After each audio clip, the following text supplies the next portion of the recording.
যারা অনেক দিন ধরে প্রিপারেশান নিচ্ছ কিন্তু সাকসেস হতে পারছো না, তাদের জন্য আজকের ভিডিও। এবং যারা নতুন শুরু করবো মনে করছো, তাদের জন্যও আজকের এই ভিডিও।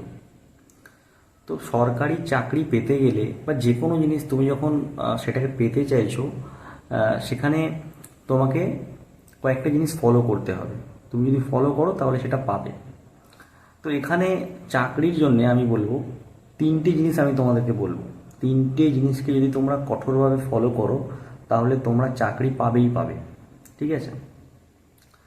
প্রথমেই হচ্ছে তোমাকে সিলেবাস, চাকরির যে সিলেবাস, যে পরীক্ষাটা তুমি টার্গেট নিয়েছো বা যে পরীক্ষাগুলো তুমি টার্গেট নিয়েছো তার একটা সিলেবাস আছে।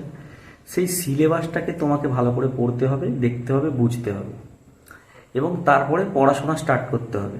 এবং এখানে যে তিনটে জিনিসের কথা বলছি, প্রথম জিনিসটা হচ্ছে পড়াশোনা, মানে লার্নিং, তোমাকে লার্নিং করতে হবে।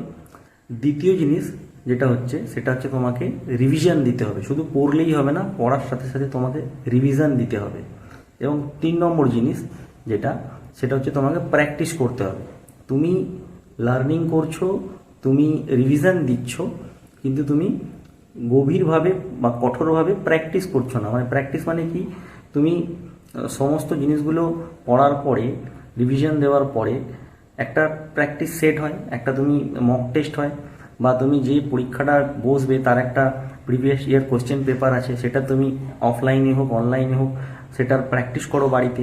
টাইম সেট করে দিয়ে তুমি কত নম্বর পাচ্ছ, কটা নেগেটিভ হচ্ছে সেটার অ্যানালাইসিস করো। মানে একটা তোমাকে প্র্যাকটিসের মধ্যে দিয়ে যেতে হবে। তুমি সব করছো কিন্তু এই প্র্যাকটিসের পর্যায়টা বাদ দিয়ে দিচ্ছ, তাহলে কিন্তু তুমি সাকসেস হতে পারবে না।